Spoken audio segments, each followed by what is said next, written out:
Hello everyone.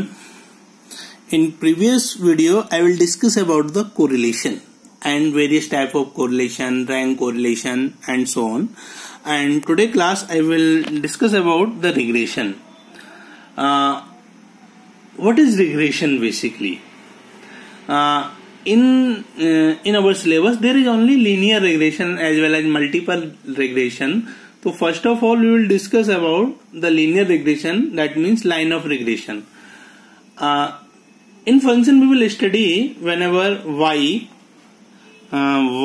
this is a function of x and again x this is a function of y. So what is the difference between these two functions? First one is y is a function of x, that means y is dependent and x is independent. Second one is x is a function of y, that means x is dependent, y is independent. So in the same manner we have to see in the regression which is dependent and which is independent.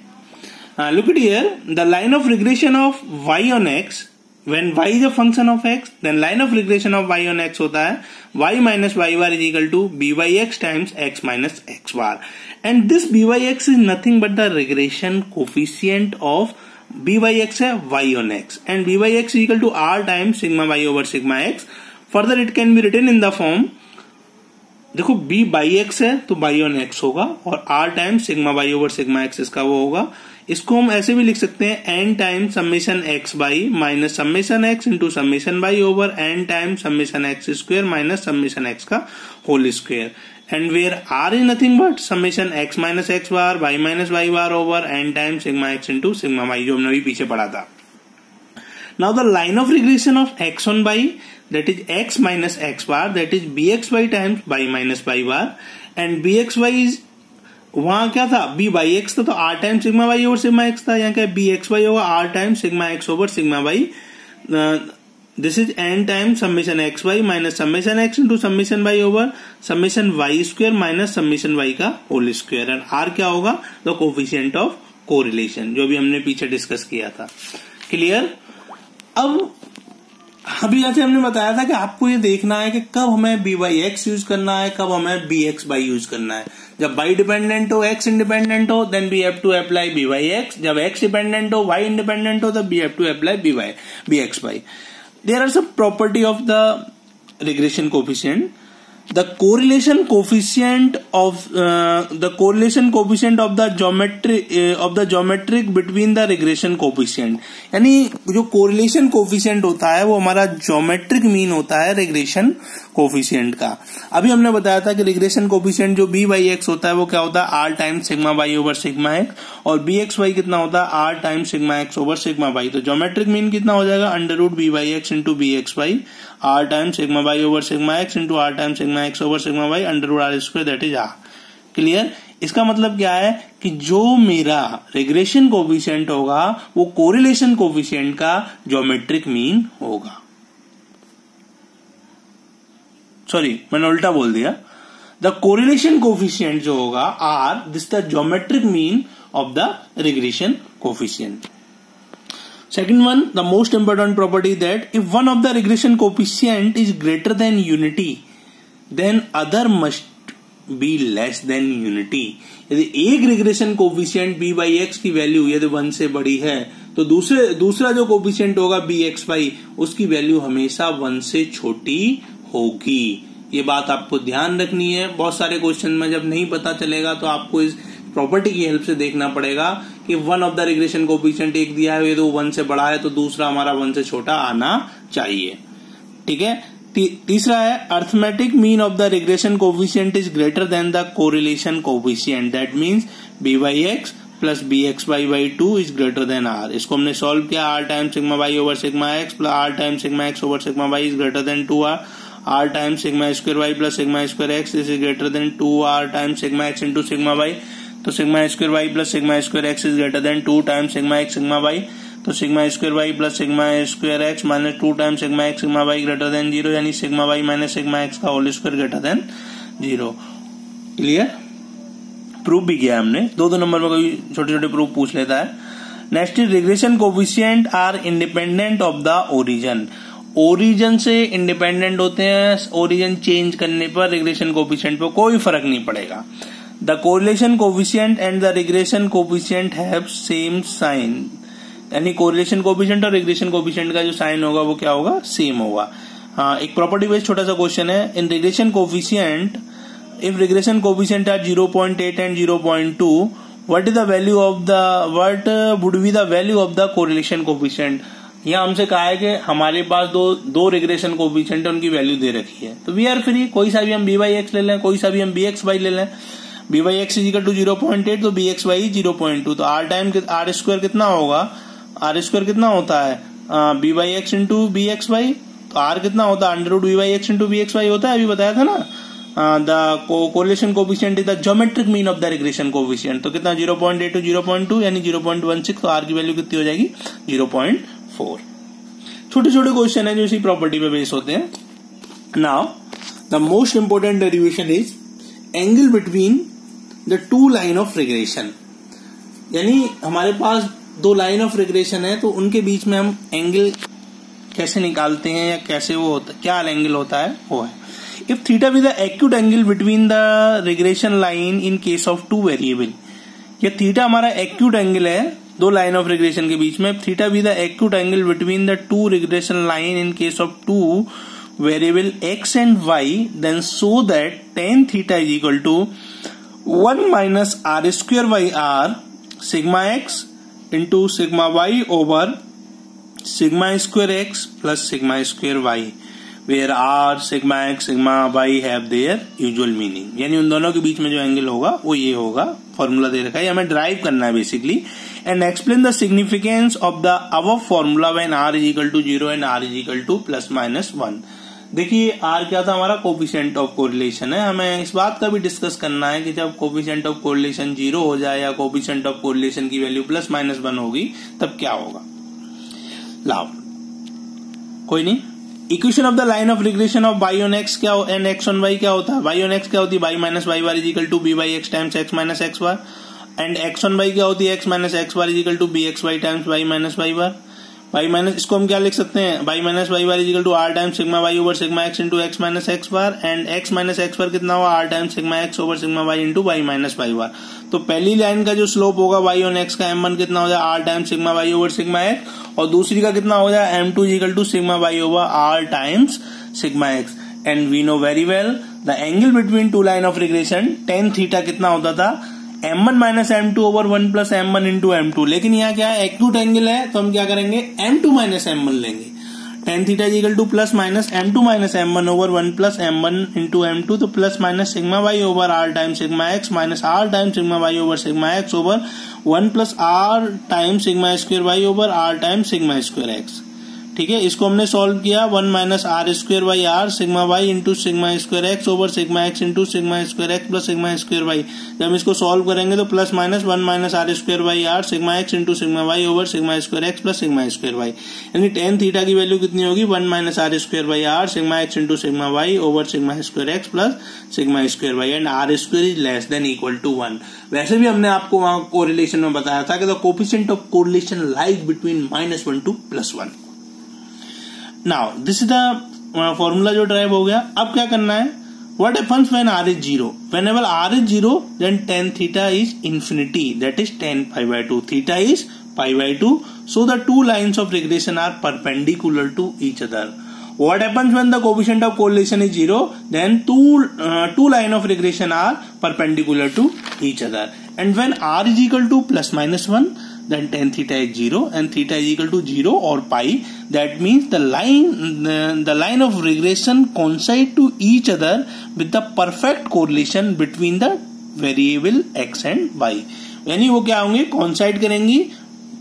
ये angle 0 है, इसका मतलब क्या है, दोनों parallel होंगे, सीधी सीधी बात है. क्लियर. नाउ कंसिडर द, ये क्लियर हो गया. Consider the next problem. Calculate the linear regression coefficient from the following data. X और वाई की वैल्यू दे रखी है, हमें bxy और by/x दोनों निकाल लेंगे, कोई फर्क नहीं पड़ेगा. ठीक है, और लाइन ऑफ रिग्रेशन भी निकाल लेंगे. एक्स वाई है, x y x square y square x कितना है 1 5 3 2 1 1 7 3 6 1 0 0 1 2 1 5. एक्स वाई हो जाएगा 6 5 0 0 1 2 7 15. X square 125 9 0 1 1 49 9 and y square. इस तरीके से एक्स बार और वाई बार हमने निकाल लिया। और बी वाई एक्स क्या होता है, बी एक्स वाई का 8 into 36 minus 23 into 16 over 8 into 16 minus 16 का होल स्क्वायर। यहां से हमने बी एक्स वाई की वैल्यू निकाल ली, दैट इज माइनस 0.28।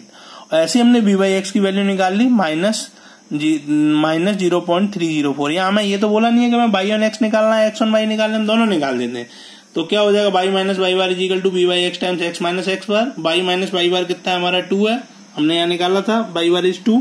तो by minus Y bar is equal to b y x, b y x कितना है minus 0.304 x minus 2.875 x bar, ठीक है। और दूसरी क्या, ये कौन सी होगी मेरी, ये हो गई y ऑन x, और ये कौन सी हो गई x on y, x minus x bar, this is b x y times y minus y bar. Clear.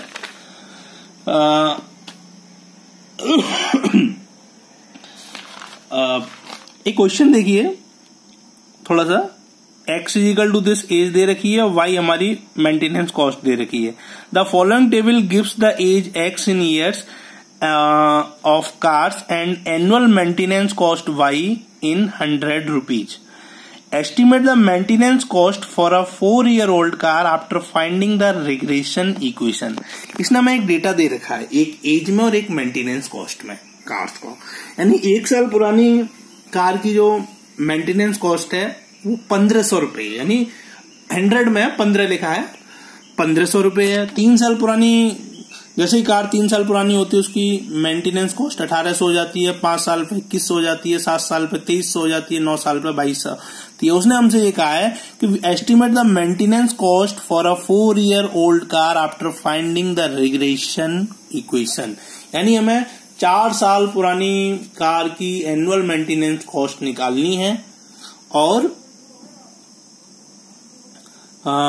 कब, पहले जब हमें रिग्रेशन इक्वेशन निकाल के। अब देखिए यहां हमसे ये नहीं कहा कि हमें बी वाई एक्स निकालना है, बी वाई एक्स निकालना है। देखिए हमें क्या निकालनी है, बेसिकली कॉस्ट निकालनी है। और जैसे एक चीज और देखिए, जैसे जैसे एज बढ़ रही है उसी हिसाब से कॉस्ट बढ़ती जा रही है। तो basically this cost is depend on x, तो हमें y on x, y dependent x independent, cost किस पर डिपेंड कर रही है, एज पर डिपेंड कर रही है। तो हमें और सीधी सी बात है कौन सा निकालना होगा, वाई ऑन एक्स निकालना होगा। ये आपको खुद जज करना पड़ेगा, क्वेश्चन पढ़ के समझना होगा। तो सबसे पहले हमने वही काम किया, x y x y and x square निकाला, एक्स बार और वाई बार की वैल्यू निकाल ली। बी वाई एक्स हमने क्यों निकाला, क्योंकि हमारी जो एनुअल मेंटेनेंस कॉस्ट है that is depend on the age, that's why we have to find B Y X. B Y X का N time summation X Y minus summation X summation Y over N time summation X square minus summation X का whole square 0.95 आया। और by minus Y bar कितना हो जाएगा, B Y X times X minus x bar, तो by minus 19.8 equal to 0.95 times X minus 5, तो by minus 19.8 equal to this. तो ये हमारी बेटा क्या, ये हमारी क्या हो गई, ये हमारी y is equal to 0.95 x plus 15.05 यानी लाइन ऑफ रिग्रेशन हो गई। पुट x इजिकल टू 4, 4 साल पर निकालना है ना, पुट x इजिकल टू 4, तो y की वैल्यू कितनी हो जाएगी 18.85। कॉस्ट कितनी हो जाएगी, 100 से मल्टीप्लाई कर दो, cost in 100 rupees 18.85। Clear.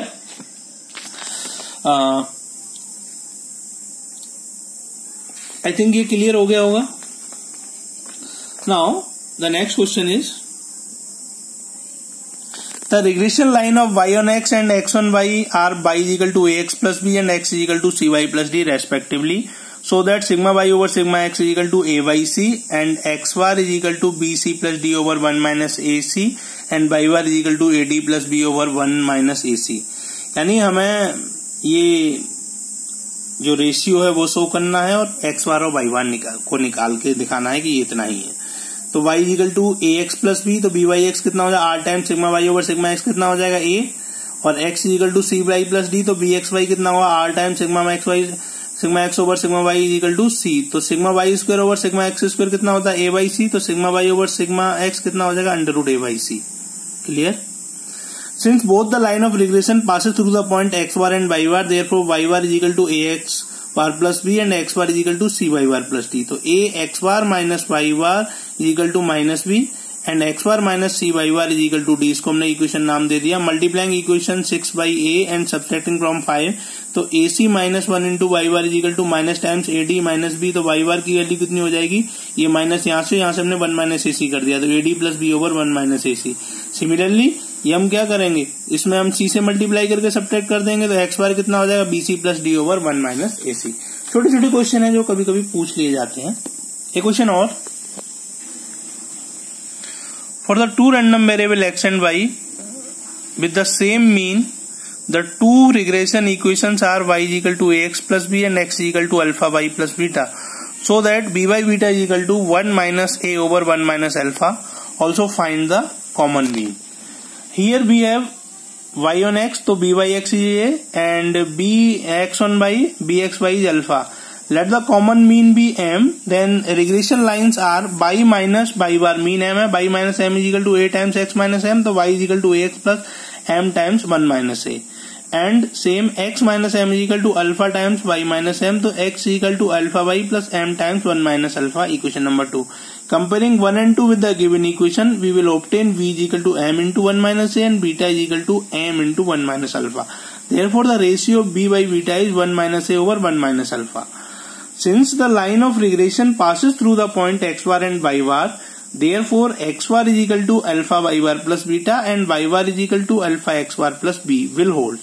Therefore m is equal to alpha y plus beta, क्योंकि x bar और y bar तो हमारा कॉमन मीन m है, और m is equal to alpha m plus b, तो alpha m plus b is equal to alpha m plus beta, तो m की value कितनी हो जाएगी, beta by b over a minus alpha. This is the common mean. Clear?